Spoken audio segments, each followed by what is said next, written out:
नमस्कार सभी शिक्षक साथियों, आप लोगों की तरफ से कुछ क्वेरीज आ रही हैं कि हमें किस तरीके से अपना रिकॉर्ड मेंटेन रखना है जब हम अपनी टीचिंग लर्निंग कर रहे हो। तो साथियों, पहली ज़रूरी बात ये है कि हमें जो FLN रजिस्टर है वो हम लोगों को अब नहीं बनाना है।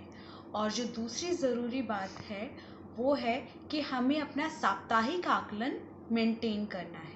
साप्ताहिक आकलन आप बहुत अच्छे तरीके से जानते हैं कि सप्ताह के 5वें दिन हम जो है पुनरावृत्ति करते हैं और उस दिन बच्चों का आकलन भी करते हैं। एक एक बच्चे को अपने पास बुलाते हैं और उनसे पूछते हैं और उसी के हिसाब से हम क्या करते हैं, हम अपना रिकॉर्ड मेंटेन करते हैं। तो वो कुछ इस तरीके से आप देखेंगे कि मेंटेन कि यहाँ पर बच्चों का नाम मैंने लिख दिया है।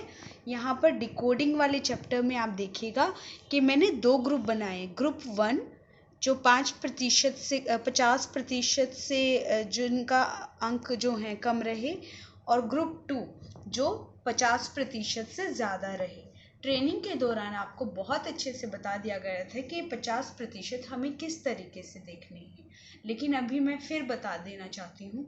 हमारे 2 पोर्शंस हैं।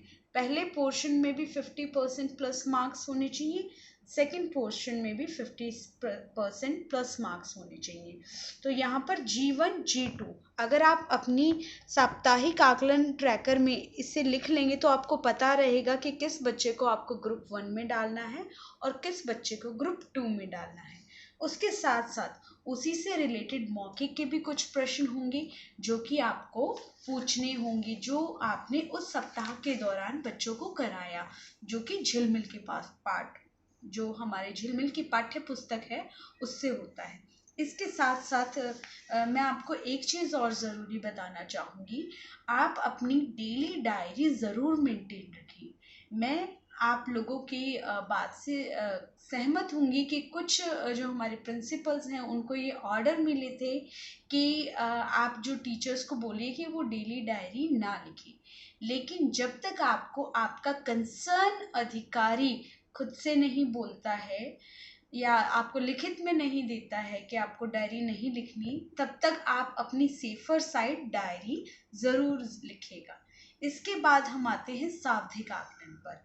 सावधिक आकलन हमें जो है हमारी सितंबर के मिड में या सितंबर के एंड में हमें निर्देश दे दिए जाएंगे। उसी प्रकार से हम लोगों को सावधिक आकलन कंडक्ट करना होगा। हिंदी में एक पार्ट होगा मौखिक और दूसरा पार्ट होगा लिखित, वैसा ही जैसा हमने पिछले सत्र में किया था। इसके साथ साथ शिक्षक साथियों, मैं आपसे एक बात और शेयर करना चाहूँगी। शिक्षक साथियों, आप लोगों के बीच एक और लेटर घूम रहा है कि हम लोगों को 15 अगस्त तक रेमेडियल क्लासेस लेनी है। तो जो ये रेमेडियल क्लासेस हैं, अगर मैं बात करूँ हिंदी के संदर्भ में, तो अगर आप हिंदी की टीजे उठाकर देखेंगे तो आपको पता चलेगा कि भाई सप्ताह 8 तक हम लोग पिछली जो कक्षा है, हमारी पिछली क्लास की जो कॉम्पिटेंसीज हैं उन्हीं पर ही हम काम कर रहे हैं, और सप्ताह 8 के बाद सप्ताह 9 से हम नई दक्षताओं पर काम कर रहे हैं। तो आपको जो ये बुक दी गई है ये इसी के अकॉर्डिंग दी गई है, क्योंकि अगर आप हिसाब भी लगा कर देखेंगे तो लगभग 15 अगस्त तक ही आप ये सप्ताह 8 तक पहुंच पाएंगे। तो इसीलिए जो आपको बुक दे रखी है इसी के अनुरूप आप काम कीजिए। 1 जुलाई से ही आप सप्ताह 1 को कंसीडर करके चलिए, तो आपका काम बहुत ही आसान रहेगा, बहुत ही आप उम्दा काम कर पाएंगे। और हमें पता है कि हमारे प्रदेश के शिक्षक तो बहुत ही अच्छा काम करने में जुटे हुए हैं। तो साथियों, इसी के साथ मैं अपनी वाणी को विराम देना चाहूँगी। जय भारत।